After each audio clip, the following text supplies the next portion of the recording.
So once again, good evening everyone. Welcome to class. And ये and के तरफ ही आ रहे हो क्योंकि अभी जुलाई फर्स्ट वीक में सेकंड वीक में वाईव्यू का भी एग्ज़ाम है। मतलब जितना प्रोबेबली सुनने को मिला है कि फर्स्ट वीक में ही एग्ज़ाम है। 5 तारीख से बोला गया है ये वालों को, आपके वाईव्यू वालों को, योगी वेमना यूनिवर्सिटी जो बच्चे हैं उनके लिए बोला जा रहा है। एंड आप लोगों के तो एग्ज़ाम ऐसे भी बोला गया 16 से।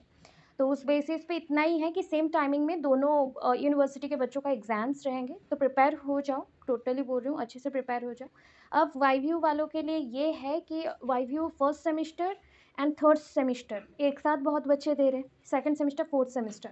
तो वाईव्यू के जो बच्चे अभी नहीं जा रहे हो एग्ज़ाम देने, तो वो कमिंग ईयर में एग्ज़ाम देंगे। तो उस बेसिस पे जो भी नोटिफिकेशन आएगा वो सर ग्रुप में प्रोवाइड करेंगे, उसके लिए वेट करना।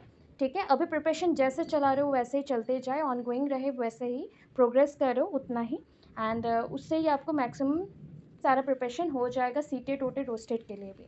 ठीक है, बाकी अगर टाइम है तो आप लोगों के लिए सीटेट के प्रीवियस ईयर क्वेश्चन पेपर का भी वीडियो डाल दिया था, चेक कर लेना। ठीक है, चेक कर लेना। क्वेश्चन सॉल्व करने के लिए डाला था 30 सीडीपी, मतलब जनवरी मंथ में जो एग्ज़ाम हुआ था सीटेट का, वो क्वेश्चन पेपर का पूरा वीडियो डाला गया विद एक्सप्लेनेशन, सुन लेना एक बार। उस टाइप के क्वेश्चंस आएंगे सीटेट में, उस स्टेट में, ओटेट में, उस टाइप के ही क्वेश्चंस आते हैं, तो उसमें हमें अटेंड वैसा करना पड़ता है। ठीक है, सो अभी स्टार्ट कर लेते हैं। तो today's topic is problem solving method. First topic is problem solving method. So problem solving method क्या है, हम लोग लास्ट ये कर रहे थे कि फर्स्ट ऑफ ऑल हमें प्रॉब्लम जब भी आता है ना तो उसको हमें सॉल्व करना पड़ता है। तो प्रॉब्लम सॉल्विंग के लिए दो अप्रोचेस हैं, एक होता है इंडक्टिव, एक होता है डिडक्टिव। तो उस बेसिस पे पूरा आंसर्स हम कैसे लिखेंगे, क्या करना है और कितना लिखना है, ज़्यादा लेंथी नहीं करना है, क्योंकि प्रॉब्लम सॉल्विंग मेथड एक शॉर्ट क्वेश्चन जैसा है, लॉन्ग क्वेश्चन में बहुत कम ही आता है। वैसे ही आपका जो इंडक्टिव डिडक्टिव हो गया या फिर आपके एनालिटिक सिंथेटिक हो गया, ये सारे मेथड्स भी शॉर्ट क्वेश्चन के बेसिस पे ही आ रहे हैं। तो उस अकॉर्डिंग आपके पास मैक्सिमम टू मैक्सिमम 4 पेज का नोट्स होना चाहिए, 4 पेजेस के नोट्स होने चाहिए। ठीक है, उतना हो गया तो आप अच्छे से अपेयर कर सकते हो। विद डायग्रामेटिक कर दो तो वो लॉन्ग में भी आ जाएगा, शॉर्ट में भी आ जाएगा, इतना ही है। सो हम स्टार्ट कर लेते हैं। तो फर्स्ट आज इंट्रोडक्शन रहेगा। ठीक है, थोड़ा कलरफुल ट्राई कर रही हूँ आप सबके लिए कि आप लोगों को जो बोर हो जा रहे हो तो उसके अकॉर्डिंग चेंजेस किया जाता है। कभी हैंड रिटन, कभी PDF, वर्ड फाइल, जितना जो भी हो रहा है जस्ट टाइम के अकॉर्डिंग आपको प्रेजेंट कर रही हूँ मैं।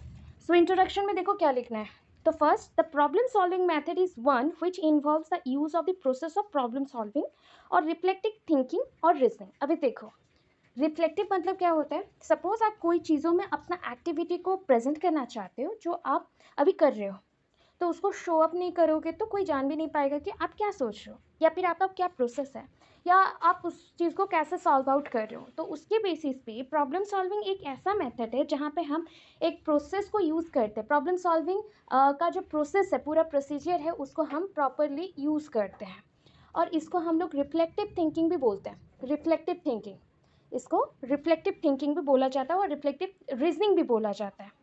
एज द नेम इंडिकेट, यहाँ पे जो नेम मेंशन किया गया उसके बेसिस पे क्या बोल रहा है, इंडिकेट क्या कर रहा है। It begins with the statement of problem.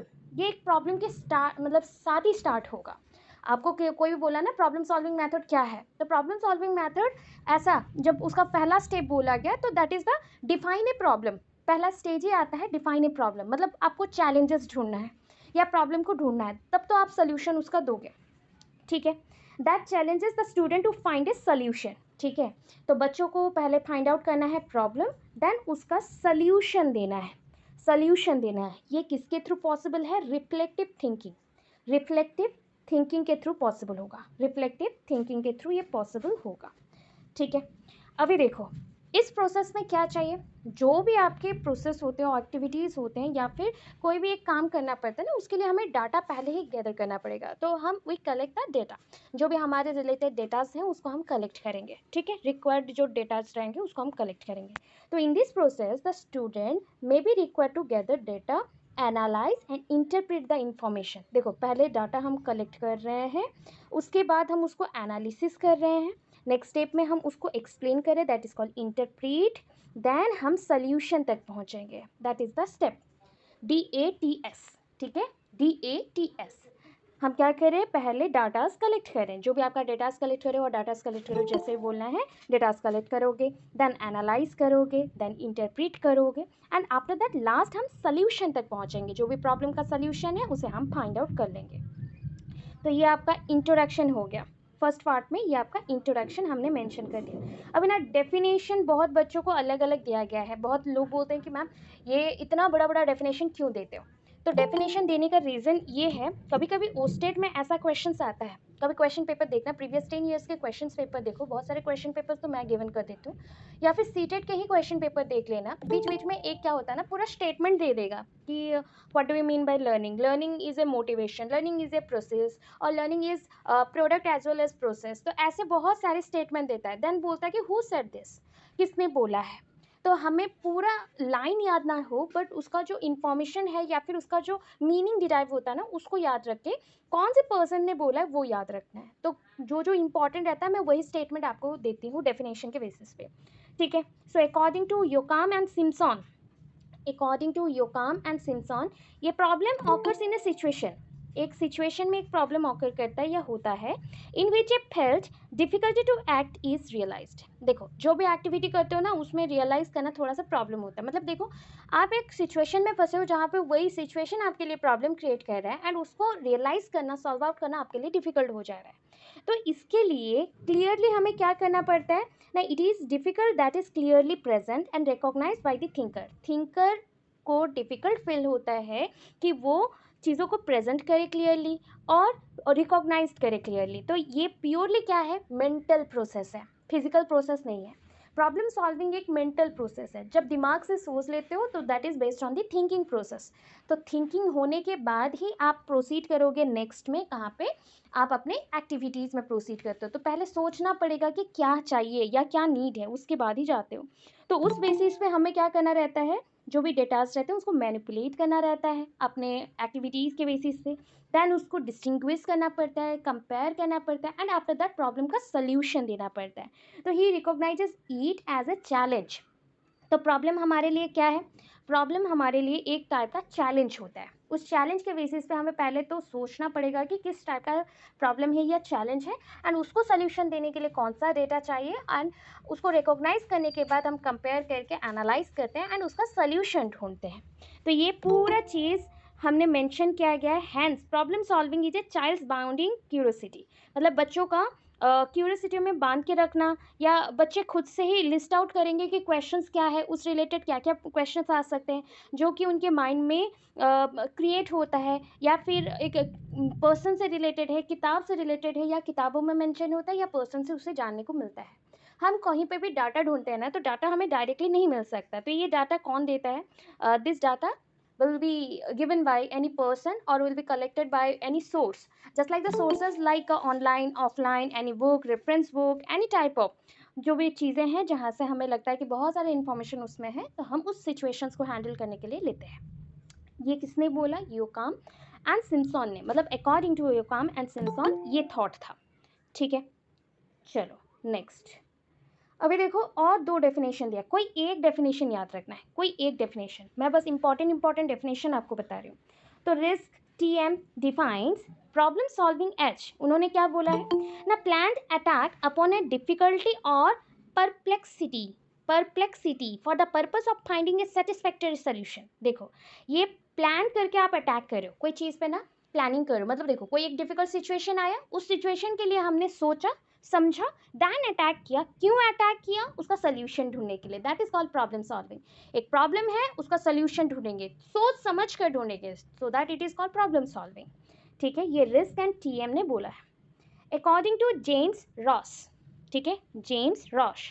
तो problem solving is an educational device, देख लो क्योंकि इससे सीखने को बहुत कुछ मिलता है, so that it is an educational device whereby the teacher and the pupils attempt in a conscious, planned, purposeful manner to arrive at an explanation or solution to some educationally significant difficulty। देखो आपको कभी भी अगर कोई भी challenge मिलता है ना, प्रॉब्लम मिलता है, तो आपको नहीं लगना चाहिए कि इससे आपको कुछ नहीं सीखने को मिलता है। ऑब्वियस है आप उससे बहुत कुछ चीज़ें सीख रहे हो, एंड सीख रहे हो मतलब वहाँ पे एक टीचर को एंड स्टूडेंट को बोथ को अटेम्प्ट करना पड़ेगा वो सारी चीज़ों को कंसियस माइंड में, पूरे कॉन्शियस माइंड में, ठीक है, अनकॉन्शियस नहीं चलेगा, चेतना युक्त होना पड़ेगा। चेतनाहीन होने से आप कोई प्रॉब्लम का सल्यूशन नहीं दे सकते। तो सोचने के लिए आपका दिमाग होना चाहिए, ठीक है, तो कॉन्शियस माइंड में होगा। प्लानिंग करके करोगे सो दैट ये प्लान्ड है। पर्पसफुल होना चाहिए क्योंकि उसका कोई रिजल्ट आना चाहिए, तो पर्पसफुल मैनर पे होगा। एंड सल्यूशन मिलना चाहिए, जो कि एजुकेशनली डिफ़िकल्ट है, सिग्निफिकेंटली वो डिफ़िकल्ट होता है, तो उसको अगर सॉल्व कर लिए तो उससे बहुत कुछ लर्निंग कर पाओगे या सीख पाओगे। इसलिए ये एक एजुकेशनल डिवाइस भी बोला गया है, क्योंकि इसके लिए एक टारगेट पॉइंट होता है जहाँ तक हमें पहुँचना पड़ता है। ठीक है, क्लियर? इतना क्लियर है? येस और नो? Is it okay? बोलो। मैम मैं अभी जान गई हूँ। हाँ ठीक है, कोई बात नहीं, और समझा हाँ दूंगी। बाकी ये लाइन हाँ समझ में आया है? अभी जो बोले समझ हाँ आया? हाँ हाँ, बस उतना हाँ ही है। मैम हाँ ठीक है, और एक बार जो बच्चे अभी ज्वाइन करें, मैं उनके लिए क्विकली बोल रही हूँ। सपोज एक प्रॉब्लम है, ठीक है, उस प्रॉब्लम को हम कैसे देख रहे हैं? चैलेंज के जैसे देख रहे हैं। जैसे हमारे एक लाइफ का ना गोल होता है, तो गोल को अगर प्रॉब्लम सोच लोगे ना, तो वो हमारे लिए चैलेंज बन जाएगा, क्योंकि हम उसको पूरा करते हैं। ठीक है, तो ये एक चैलेंज ऐसा है। तो हमारे पास दो वर्ड्स हैं, एक है प्रॉब्लम, एक है सॉल्विंग। सॉल्विंग का दूसरा टर्म होता है सोल्यूशन। तो प्रॉब्लम सॉल्विंग मतलब एक प्रॉब्लम को चैलेंज मान लो एंड उसका सोल्यूशन दो। तो सोल्यूशन जब देना है तो वो 3-4 वर्ड्स के ऊपर डिपेंड करता है। थिंकिंग के ऊपर डिपेंड करता है। कौन से टाइप का थिंकिंग है? That is the reflective thinking. ऐसा थिंकिंग जिससे कोई चीज़ एक्सप्रेस हो, ठीक है, जिसको अगर एक्टिविटी में डालो तो उसका कुछ रिजल्ट आता हो, तो उसको रिफ्लेक्टिव थिंकिंग बोलते हैं। वन काइंड ऑफ ये क्रिटिकल थिंकिंग भी आता है। अगर कभी भी डाउट हो ना कि कितने टाइप्स का थिंकिंग है, तो याद करो मैंने बहुत टाइप के थिंकिंग आपको पढ़ाए हैं। वन इज़ क्रिटिकल थिंकिंग, जहाँ पे हम चीज़ों को बहुत ही डिटेल वे से समझते हैं, तो उसको क्रिटिकल थिंकिंग बोला जाता है। एक होता है लैटरल थिंकिंग, जो साइड बाय साइड चलता है, मतलब लाइफ में एक मेन गोल तो है, बट साइड बाय साइड बहुत सारे थॉट्स, उसको समझना, उसका सोल्यूशन, उस प्रॉब्लम का सोल्यूशन ढूंढना भी चलता रहता है। That is the lateral, side by side जो चल रहा है। और एक होता है आपका क्रिएटिव थिंकिंग। जब क्रिएटिव बात आ जाए, जब आपका इंटरेस्ट हो, क्यूरियोसिटी आप में बहुत ज़्यादा हो, एंड आप डिप्रेस्ड ना हो, आपको कुछ नया सीखना है, कुछ नया स्किल, नया इन्फॉर्मेशन लेना है, इस बेसिस पे अगर कोई थिंकिंग कर रहे हो, तो वो क्रिएटिव थिंकिंग होता है। और एक थिंकिंग का नाम अभी मैंने बोला, that is the reflective thinking. जब हम कोई चीज़ों के बारे में बहुत ज़्यादा सोचते हैं और सोचने के बाद उसको एग्जीक्यूट करते हैं, इम्प्लीमेंट करने के बाद एग्जीक्यूट करते हैं, एंड उसका रिजल्ट कुछ अच्छा आता है, प्रोडक्ट आता है, तो उसको रिफ्लेक्टिव बोला जाता है। रिफ्लेक्टिव मतलब क्या होता है? आपको रिमेंबर होगा कि सन के जो रेज हैं वो भी रिफ्लेक्टिव है। अगर वो भी नहीं समझ आ रहा है, तो मिरर में खुद को देखते हो, तो वो भी हमारा रिफ्लेक्शन वहाँ पे पाते हो, मतलब कोई एक एक्टिविटी कर रहे हो, इसीलिए उसका रिफ्लेक्शन आ रहा है। तो इसलिए इस टाइप के थिंकिंग को बोला जाता है रिफ्लेक्टिव थिंकिंग, जो इंपॉर्टेंट होता है प्रॉब्लम सॉल्विंग प्रोसेस के लिए। अभी क्लियर है? इतना तक हुआ था, क्लियर है? हाँ यस मैम। ओके, चलो। तो ना अभी मेन ऑब्जेक्टिव्स में जाते हैं कि main objectives of problem solving method क्या है। ठीक है, मेन ऑब्जेक्टिव्स क्या है, इसके ऑब्जेक्टिव्स क्या है, क्यों हम यूज़ करते हैं? पहला point, to stimulate the reflective and creative thinking. देखो, इसलिए मैंने अभी बहुत सारा थिंकिंग के बारे में वर्ड सारा समझा दिया है आपको, कि कितने टाइप के थिंकिंग मैंने अभी बताया आपको। Already you know that the divergent thinking and convergent thinking.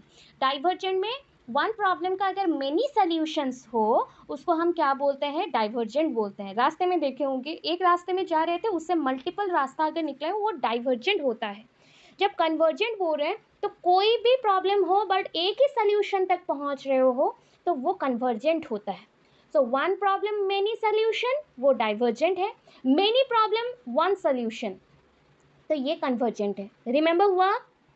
अरे आपको अगर शैम्पू का ऐड नहीं देता है, बोलता है ना 5 प्रॉब्लम्स 1 सोल्यूशन, कंप्लीट रिपेयर, तो वो कौन सा थिंकिंग हो जाएगा बताओ?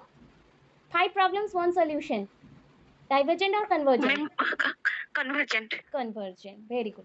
ये कन्वर्जेंट होगा, याद रखना।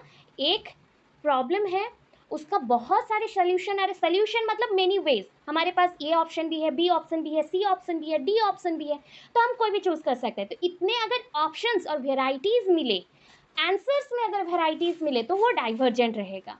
अगर प्रॉब्लम्स में वेराइटीज मिले और सोल्यूशन एक मिले, वो कन्वर्जेंट रहेगा। ठीक है, ये तो समझे। रिफ्लेक्टिव समझाया, क्रिएटिव समझाया, लैटरल एंड क्रिटिकल। इतने टाइप्स के थिंकिंग होते हैं, जो कि आपके सेकंड सेमेस्टर में एक लॉन्ग क्वेश्चन है। ठीक है, तो उस बेसिस पे वर्ड सब याद रखना है आपको। अच्छा मैं स्किप कर मैम मैम ये कन्वर्जेंट से डाइवर्जेंट बेटर होता है, पढ़ा था ना लास्ट क्लास में, divergent is better than convergent. But कभी कभी डाइवर्जेंट बहुत ज़्यादा टाइम कंज्यूमिंग हो जाता है कोई कोई केस में, otherwise convergent is very time consuming. ठीक है, यस मैम। ओके चलो अभी नेक्स्ट में चलते हैं। तो हमें क्या मेंशन किया गया ना, पहला स्टेप ये मेंशन हुआ to stimulate the reflective and creative thinking of the student. बच्चों में रिफ्लेक्टिव एंड क्रिएटिव थिंकिंग को ये बढ़ावा देता है, प्रमोट करता है। It involves a thought process that results from a, हम बोल सकते हैं कि जो डबल गेम्स होते हैं या इश्यूज होते हैं उससे, या फिर कोई प्रॉब्लम से, या फिर हम बोल सकते हैं ना जब हमारे पास ना बहुत सारे डबल टाइप के थॉट्स आते हैं ना, उसको डाउट्स हम लोग काउंट करते हैं। ठीक है, जब हम डबल डबल बातों में फंस जाते हैं वो डाउट्स में आ जाता है। तो डाउट्स आ गया तो फ्रॉम ए डाउट और प्रॉब्लम हमें अगर थॉट प्रोसेस करके उसको सॉल्व आउट करना है तो ये हम यूज़ करते हैं problem solving method. Next, formulation of generalisation, general idea तक पहुंचना, that are useful in future situation, जो कि आपको हेल्प करेगा फ्यूचर सिचुएशन में कोई भी सोल्यूशन देने के लिए और सेम टाइप के प्रॉब्लम्स का सोल्यूशन देने के लिए। ठीक है, सेम टाइप का सिचुएशन बार बार आ रहा है तो उसको हैंडल करना ईजी हो जाता है। देखो ये बच्चों में देखो डिफरेंस बहुत ज़्यादा है, इंडिविजुअल डिफरेंस बहुत ज़्यादा है, इंडिविजुअल डिफरेंस, बट फिर भी सारे बच्चों को हम एक साथ प्रॉब्लम सॉल्विंग के बारे में बता रहे हैं, सो दे आर इक्वल, हम उनको ट्रीट करें वो इक्वल है। ठीक है, the solution of a problem what ever its nature, जो भी उसका नेचर हो, मतलब एक प्रॉब्लम का हर एक टाइप का प्रॉब्लम सेम नहीं होता ना, कभी इकोनॉमिकल प्रॉब्लम आ रहा है तो कभी एजुकेशनल प्रॉब्लम है, कभी हाउस होल्ड प्रॉब्लम है, तो हर टाइप का प्रॉब्लम अलग अलग है, बट उसका जो नेचर है वो अलग होने से भी कुछ वर्क में वो सिमिलैरिटीज आ सकते हैं, इंफॉर्मेशनली सिमिलैरिटीज आ सकते हैं, सो दैट हम उस टाइप के प्रॉब्लम्स को जब भी फेस करें तो अगर मुझे प्रॉब्लम सॉल्विंग मेथड पता है वहाँ पे हम यूज़ कर सकते हैं। ठीक है, एंड कौन सा थिंकिंग को यूज़ करें, रिफ्लेक्टिव थिंकिंग। ठीक है, अभी जो बच्चे नहीं समझ पा रहे हो रिफ्लेक्टिव थिंकिंग क्या है, तो उनके लिए ये चीज़ आज पूरा डिटेल बोला जा रहा है। अरे बोलने का चीज़ ये है कि सीटेट आ रहा है, ओटेट ओस्टेट सब आ रहे हैं, इन्फॉर्मेशन आप सबको मिल रहे हैं। ठीक है, सो उस बेसिस पे आपको तैयार रहना चाहिए। ठीक है, क्योंकि अपकमिंग 2-3 ईयर्स के अंदर अराउंड मैं बोल दूँ 62,000 पोस्ट है, कैसे भरेगा कितना आएगा नहीं पता, बट 1 ईयर के बाद आप लोग सारे एलिजिबल हो, तो ईच एंड एवरी टॉपिक आपके पास होना चाहिए, माइंड में होना चाहिए। ठीक है, तो क्वेश्चन जब भी टाइम मिल रहा है ना, तो प्रीवियस बहुत ही शॉर्ट क्वेश्चन सारे आपके लिए ग्रुप में छोड़े गए हैं या चैनल में भी छोड़े गए हैं, उसमें सीटेट ओस्टेट ओटेट के जितने भी शॉर्ट क्वेश्चन सीडीपी बेस्ड है एटलीस्ट वो सारे को देख लेना। ठीक है, कितना आप सॉल्व कर सकते हो अभी तक के अंदर वो चेक करो, तब आपको पता चलेगा कि आपका प्रिपरेशन और कितना बाकी है। ठीक है, अब मैंने बोला कि रिफ्लेक्टिव थिंकिंग होता क्या है। रिफ्लेक्टिव थिंकिंग क्या है, जब आप प्रॉब्लम को समझ के उसके रिलेटेड सोल्यूशन देते हो एंड वो रिलेटेड सोल्यूशन जो है वो इजीली इम्प्लीमेंट करने के बाद क्या हो जाएगा, शो होगा, दिखेगा, तो उसको रिफ्लेक्टिव थिंकिंग बोलते हैं। ठीक है, so first reflective thinking is the ability to sense the presence of a perplexing problem, मतलब ऐसा प्रॉब्लम जिसका सोल्यूशन है बट ढूंढना पड़ेगा। ठीक है, ability to recognise clearly the nature of problem, देखो प्रॉब्लम का नेचर समझ पाओगे, प्रॉब्लम में क्या प्रेजेंट है समझ पाओगे, प्रॉब्लम को कैसे स्टडी करना है उसके लिए माइंड में कैसा थिंकिंग चाहिए वो समझ पाओगे। एबिलिटी एंड रेडीनेस, रेडीनेस मतलब आप तैयार हो समझने के लिए। बोल्ड गेसेस मतलब आप जो गेसिंग कर रहे हो ना, यस ये हो सकता है, नो ये नहीं होगा वो होगा, ये और बी के अंदर अगर चॉइसेस है तो ये दोनों में ये ऑप्शन सही लग रहा है, तो ये जो गेसिंग कर रहे हो ये सोचने के लिए भी रिफ्लेक्टिव थिंकिंग आपको हेल्प करता है।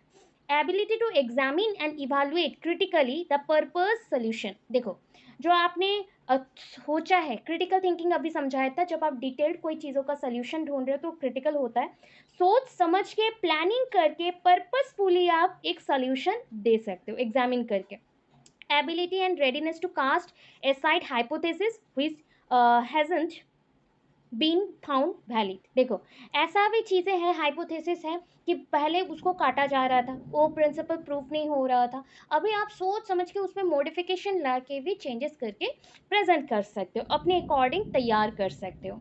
Ability to maintain an attitude of suspended judgement until all facts are gathered, weighed and evaluate, देखो अभी ना सपोज यू आर ए जज and I am presenting some documents before you on behalf of that person, सोच लो कि ए एक person है B एक पर्सन है, दोनों का केस हमने रख दिया है कोर्ट में एंड हम सोल्यूशन दे रहे हैं, तो मैं ए के सपोर्ट में है तो मैं डॉक्यूमेंट्स दे रही हूँ, तो डॉक्यूमेंट्स, क्या सिर्फ डॉक्यूमेंट्स देखते ही जज जजमेंट दे देगा? Is it true?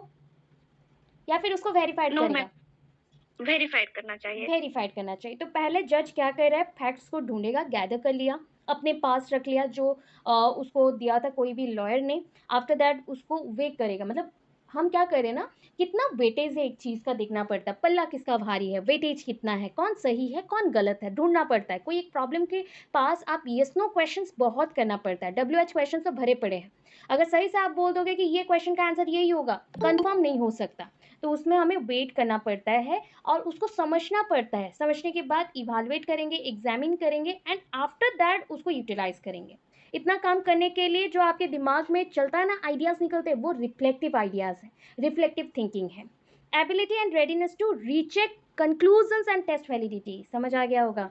कंक्लूजन को भी रीचेक करना पड़ता है। कोई कोई एक बेस्ट स्टूडेंट होगा या बेस्ट पर्सन होगा, वो देखना बहुत सारे रीटेक्स लेता है, रीचेक करता है, बहुत टाइम टेस्ट वैलिड है कि नहीं वो चेक करते रहता है, कि प्रॉब्लम्स को तो दे दिया, प्रॉब्लम्स का सल्यूशन दे दिया, बट वो वेल डिफाइंड है तो, या फिर सबको समझ आ रहा है तो, या फिर उसका सल्यूशन मिल रहा है तो, ये ढूंढना पड़ता ही है। ठीक है, अब देखो स्टेप्स इन प्रॉब्लम सॉल्विंग क्या है। तो प्रॉब्लम सॉल्विंग में स्टेप्स क्या है? पहला पॉइंट, आइडेंटिफाइंग एंड डेफिनेशन और डिफाइनिंग द प्रॉब्लम। तो अब तो पॉइंट से ही समझ आ रहा है कि स्टूडेंट यहाँ पे क्या करेगा, आइडेंटिफाई करेगा, प्रॉब्लम्स को क्लियरली डिफाइन करेगा, इंटरेस्टिंग, चैलेंजिंग, मोटिवेटिंग, ये स्टूडेंट्स को हमें करना पड़ेगा। मतलब वो प्रॉब्लम जैसा सॉल्व करे तो प्रॉब्लम ऐसा होना चाहिए जो बच्चों के अंदर क्यूरियोसिटी लेके आए, क्यूरियस बना दे, इंटरेस्टिंग बना दे, या चैलेंजिंग लेके आए, मोटिवेट कर दे, तो उस पॉइंट पे। नेक्स्ट, एनालाइजिंग द प्रॉब्लम, पहले डिफाइन करेंगे, आइडेंटिफाई करेंगे, फिर एनालाइज करेंगे प्रॉब्लम को, कि प्रॉब्लम कैसा है, उसका साथ डिफरेंट जो स्टेटमेंट्स है उसका रिलेशंस कैसा है, वो सारे। अब देखो उसके बेसिस पे मैंने जो भी डेटाज दिए थे उसको मैं फॉर्मुलेट करूँगा। ठीक है, फोकस करूँगा उसी स्टेज में एंड उसी के बेसिस पे मैं फॉर्मुलेट करना स्टार्ट करूँगा। अच्छा, ये हाइपोथेसिस है, इतना डाटा मुझे चाहिए, इतना सोल्यूशन मिल गया है, इतना सोल्यूशन बाकी है, तो उस रिलेटेड जो भी इंफॉर्मेशन है हमें चाहिए। ठीक है, नेक्स्ट देखो हाइपोथेसिस भी बना लिया, समझ लिया, अभी टेस्ट करेंगे क्या ये सही है, क्या ये हाइपोथेसिस ट्रू है या फॉल्स है, सॉल्यूशन क्या हमने दे पाया या नहीं दे पाए, क्या प्रोसीड करना चाहिए या ऑल्टरनेटिव्स भी रखना चाहिए। लाइफ में ऑलवेज बैकअप प्लान्स रहने चाहिए ना, ज़्यादा ऑल्टरनेटिव्स, अगर ये नहीं हुआ तो उस पर जाएंगे बट सैड नहीं होंगे या फिर शांत नहीं रहेंगे, तो उस बेसिस पे दोनों पॉइंट्स पे रहना चाहिए, पॉजिटिव नेगेटिव दोनों समझ के, तो वो प्रूफिंग हो जाएगा। फिर क्या है, रिजल्ट्स अभी देखेंगे एंड उसको वेरीफाई करेंगे, तो चेकिंग द रिजल्ट्स और वेरिफिकेशन ऑफ द रिजल्ट्स। तो इस स्टेज में पूरा इंप्लीमेंट कर दिया था, अप्लाई कर दिया, जनरल आइडिया ले लिया एंड उसको वेरीफाई करना स्टार्ट किया कि ये रिजल्ट सही है कि नहीं। ठीक है, इस स्टेज में आपको मैं और एक चीज़ दिखाती हूँ लास्ट पॉइंट पे चल के, ये डायग्राम बस करना। ठीक है, ब्लर आ रहा था, पिक्चर और क्लियर वाला नहीं मिला तो ये ब्लर आ रहा था। 6 स्टेप्स प्रॉब्लम सॉल्विंग मॉडल। ठीक है, देखो पहले क्या किए, डिफाइनिंग द प्रॉब्लम। सोच लो एक पिज़्ज़ा के स्लाइसेस हैं, ठीक है, हमारे पास 6 स्लाइसेस हैं। ठीक है, 1 स्लाइस क्या डिफाइन कर रहा है, डिफाइन कर रहा है प्रॉब्लम को, तो डिफाइनिंग द प्रॉब्लम, पहले हमने प्रॉब्लम को डिफाइन किया। फिर क्या करेंगे, रूट कॉज क्या है, क्या उसका मेन कॉज है, ठीक है, उसको ढूंढोगे, मेन कॉज क्या है ढूंढना है, मेन कॉज मेन इशू क्या है वो ढूंढना है। ठीक है, नेक्स्ट, अभी जब ना रीज़न मिल गया है तो उसके ऑल्टरनेटिव सोल्यूशंस भी चाहिए हमें। सो ऑलवेज रिमेंबर करो, develop alternate solution, alternative solution need है। दैट अभी ऑल्टरनेट जो सोल्यूशन ढूंढना है उसमें से भी बेस्ट कोई एक होगा, कोई 90% करेक्ट है तो कोई 100%, तो विच वन वी सिलेक्ट, बोलो कौन सा बेटर है, विच वन वी सिलेक्ट, एक 90% एक 100% है, which one we select, ma'am 100% वाला, वी सिलेक्ट 100%, राइट, क्योंकि 100% जो एक्यूरेसी दे रहा है उसको हम ज़्यादा देंगे।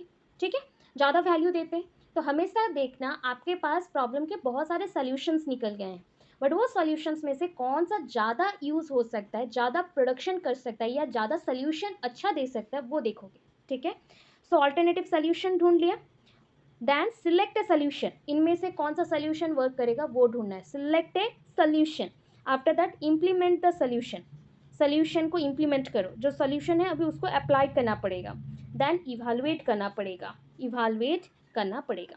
तो ये जो साइड में मैंने लिखा है ना, नहीं लिखोगे तो भी चलेगा, बस इतना स्टेप्स आपको याद रखना है, ठीक है। तो यहाँ पे प्रॉब्लम को डिफाइन करना है, इसको ना डायग्नोज द प्रॉब्लम भी बोला जाता है, कि प्रॉब्लम को ढूंढना, डायग्नोसिस करना, तुम्हें कहाँ पे इशू है देखना, ये चीज़। देन हमने उसका रूट कॉज ढूंढा कि किस वजह से ये प्रॉब्लम आया है या अराइज हुआ है। देन अभी हम ऑल्टरनेटिव सेलेक्ट करेंगे सॉल्यूशंस को। देन जो सही सॉल्यूशन है, बहुत एक्यूरेट सॉल्यूशन है, उसको इम्प्लीमेंट करेंगे। एंड सिलेक्ट करने के बाद इम्प्लीमेंट भी कर दिया, लास्टली इवालुएट करेंगे, ठीक है। तो determine, define, develop alternate solution, select solution, implement and evaluate, इतने स्टेजेस हैं इसके, 6 स्टेप्स में जाता है। एंड ये 6 स्टेप्स आपके एग्जाम में कहीं पे भी पूछ सकता है, मतलब आप जो पॉइंट्स पढ़ते हो ना, कहीं पे भी वो आपको पूछ सकता है, ठीक है। अप्रोचेस टू प्रॉब्लम सॉल्विंग, अभी इसका अप्रोच क्या है देखो। Approaches to problem solving, problem solving advocates the following approach. Approach मतलब समझ रहे हो कि यहाँ पे कौन से मैथड्स का हमने यूज किया है इसको सोल्यूशन देने के लिए। एक है analytical synthetic approach, inductive deductive approach. अगर कोई बोल दिया कि इसको और भी लेंदी करके लिखो, तो अब क्या ऐड करना है, समझ आया, क्या ऐड कर सकते बताओ। ये दोनों अप्रोचेस को ऐड कर सकते हो या मैथड्स को ऐड कर सकते हो, क्लियर है। इंडक्टिव डिडक्टिव कल पढ़े हो, मतलब लास्ट क्लास पढ़े हो। एंड एनालिटिक एंड सिंथेटिक आज के नोट्स में भी दिया है, एक्स्ट्रा और भी मेंशन किया है, उसको भी समझा दूंगी और भी डिटेलली। सो ये दोनों चीज़ को आप लिख के इसको एलैबोरेट और ज़्यादा कर सकते हैं, ठीक है। चलो, टीचर का रोल बहुत मैक्सिमम टाइम बहुत सारे केसेस में पूछे जाते हैं, क्योंकि ये सारे एक मेथड्स हैं, तो टीचर का रोल मस्ट होना चाहिए, इंपॉर्टेंट है। So some of the roles of teacher involve, यहाँ पे जो है इन्वॉल्व देखो। Ensure an atmosphere of freedom in the class, देखो बच्चों में अगर प्रॉब्लम सॉल्विंग एबिलिटी को बढ़ावा देना है, प्रमोट करना है ना, तो बच्चों को फ्रीडम में छोड़ो। एंड बच्चों के लिए एक प्रॉब्लम भी क्रिएट करो, प्रॉब्लम मतलब एक वर्चुअल प्रॉब्लम्स क्रिएट करना है, जैसे बच्चे सॉल्व करने के लिए उस पर लगे पड़े। assist the student in accepting, defining and stating the problem, देखो बच्चों को गाइड करना पड़े, assist मतलब गाइडेंस, असिस्टेंस, गाइडेंस, क्या करे बच्चों को, जैसे ये प्रॉब्लम समझ आए एक्सेप्ट करे, डिफाइन करे एंड प्रॉब्लम को समझ के उस पर वर्क स्टार्ट करे, स्टेटिंग करे, तो वो पॉइंट पे लिखा गया है, ठीक है। Help the student in analysing the problem, बच्चों को हेल्प करो जैसे वो प्रॉब्लम को एनालाइज करें and breaking up the problem into simpler units, and problem को छोटे छोटे पार्ट्स में पहले डिवाइड कर ले। कभी भी ना बड़े पार्ट से क्वेश्चंस को सॉल्व नहीं करना चाहिए, या फिर कोई भी प्रॉब्लम को, सिचुएशन को सॉल्व नहीं करना चाहिए, वो एट ए टाइम बहुत ही ह्यूज लगता है, इसलिए छोटे छोटे पार्ट में उसको सॉल्व आउट करो तो ईजी रहेगा। Help the students to keep their attention focused on the main problem, बच्चों को हेल्प करो जैसे उनका अटेंशन एक ही जगह पे रहे और एक ही पॉइंट पे फोकस पे लगे रहे, मतलब जो उन्होंने प्रॉब्लम सिलेक्ट किया है उसी के बेसिस पे उनका फोकस रहे, अटेंशन रहे। Guide the students in locating relevant source material, बच्चे को गाइड करो जैसे वो ढूंढ सके कि उनके प्रॉब्लम सॉल्विंग के लिए कौन से सोर्स मटेरियल बहुत ही इंपॉर्टेंट है और यूजफुल रहेगा। Then encourage the students in seeking important relation in data, अभी जो भी डेटा है, आप 10 डेटा लेके आए हो एक प्रॉब्लम से बेसिस पे, अभी उनमें से कौन सा सही है, एक्यूरेट है, या कौन सा ज़्यादा लिंक्ड अप है, उसे भी देखना पड़ेगा, तो जो जिसका ज़्यादा कनेक्शन है, रिलेशनशिप है, उसी डेटा को हम सिलेक्ट करेंगे। Then exhibit spirit and inquiry and spirit of inquiry and discovery, देखो इसमें एक्सपेरिमेंट मेथड भी यूज़ हो रहा है एंड इंक्वायरी मेथड भी आ रहा है, डिस्कवरी मेथड भी आ रहा है, दैट मीन्स ये सारे मेथड्स में बच्चों को और ज़्यादा प्रमोट करना है, प्रोमिनेंट करना है कि वो आगे बढ़े, उस चीज़ पे वो यूज़ करे, कोई चीज़ को एक्सप्लोर करना है, इसमें वो आगे चल जाए।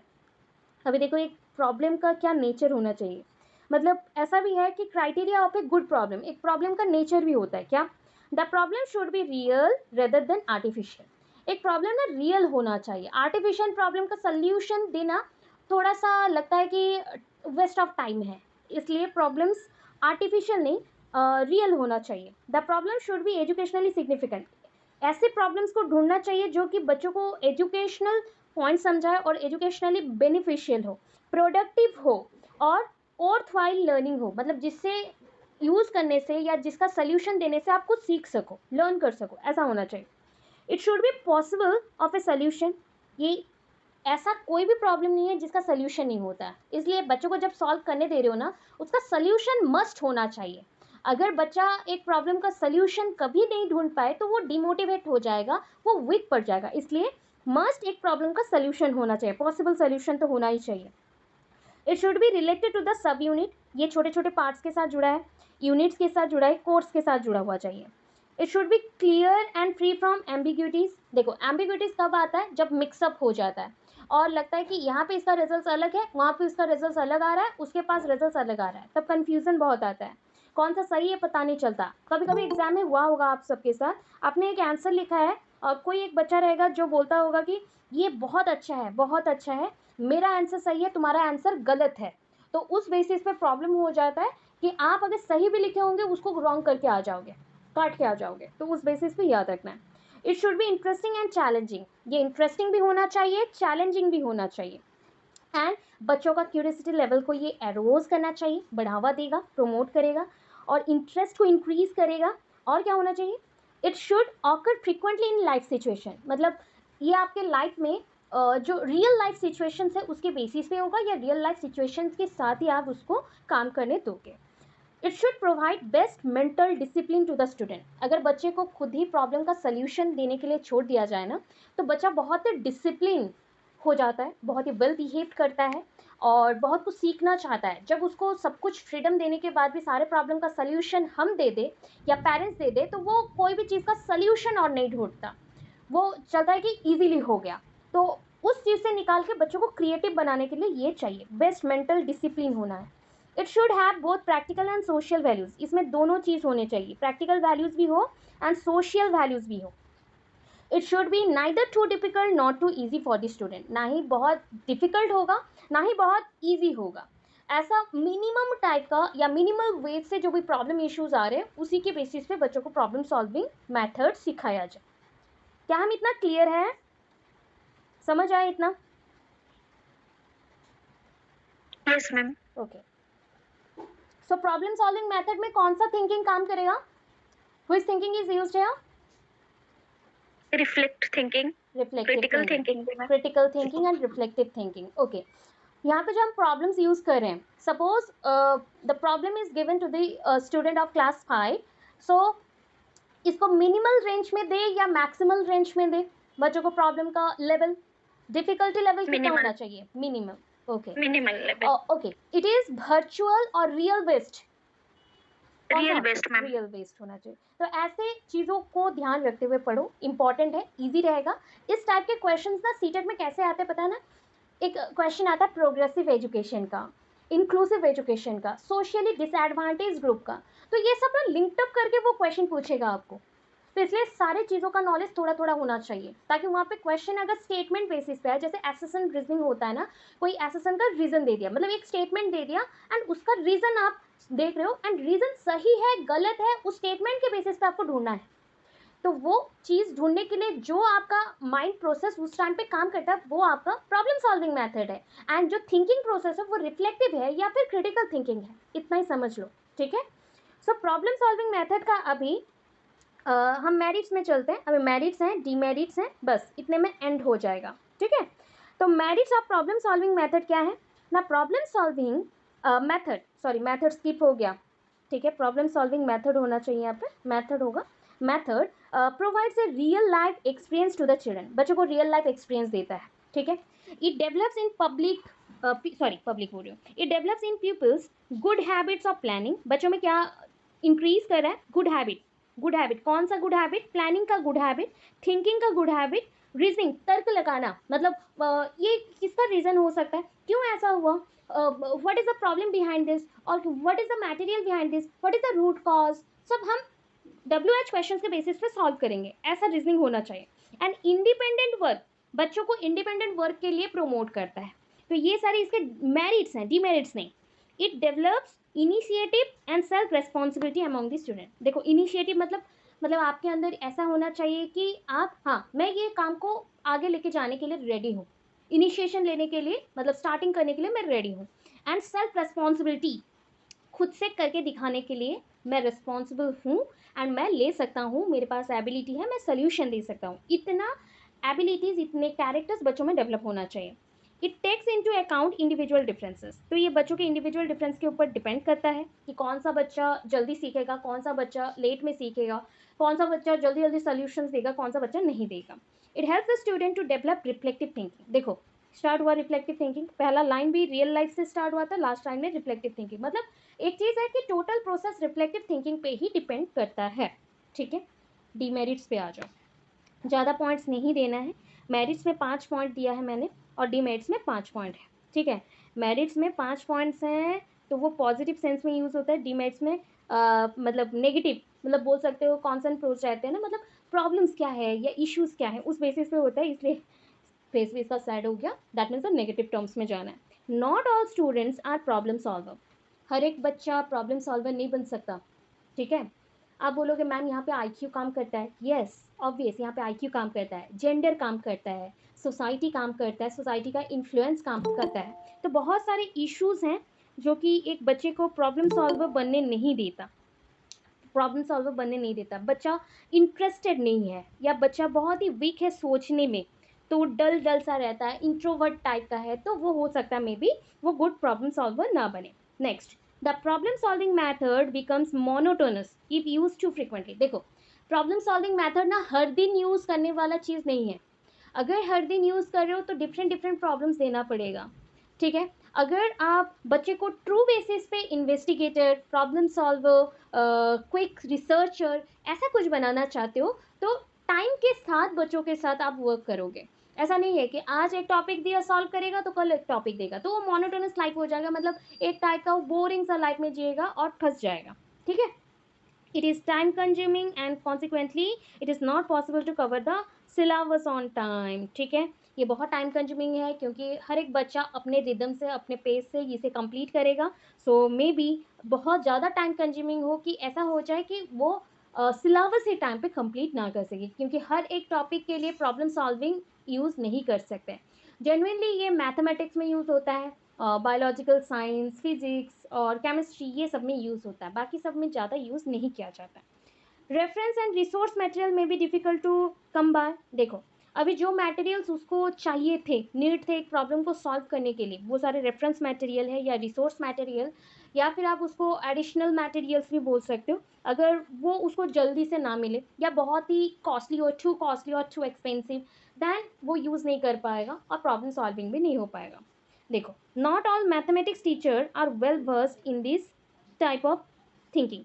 मतलब ऐसा है कि सिर्फ एक बच्चा प्रॉब्लम सॉल्वर नहीं है, हर एक टीचर को प्रॉब्लम सॉल्वर बनना चाहिए। बट ये भी बोला गया कि जैसे इंडिविजुअल डिफरेंस बच्चों में रहता है तो इंडिविजुअल डिफरेंस टीचर्स में भी होता है, तो उस बेसिस पे देखा जाए तो हर एक teacher, specially the mathematics teacher, are not well prepared for this method और well known for this method. ये मेथड को वो प्रॉपरली नहीं जानते, ना ही उनको पता रहता है, इसलिए वो बच्चों को सिखा नहीं पाते। ठीक है, इतना है। ये डायग्राम आप पहले ही कर चुके हो। So define the problem, root cause ढूंढोगे, दैन ऑल्टरनेटिव सोल्यूशन ढूंढेंगे, select a solution, implement the solution and evaluate the outcome. Outcome मतलब रिजल्ट और प्रोडक्ट लास्ट में जो मिलता है। ठीक है, इतना क्लियर है क्या, बताओ। नहीं।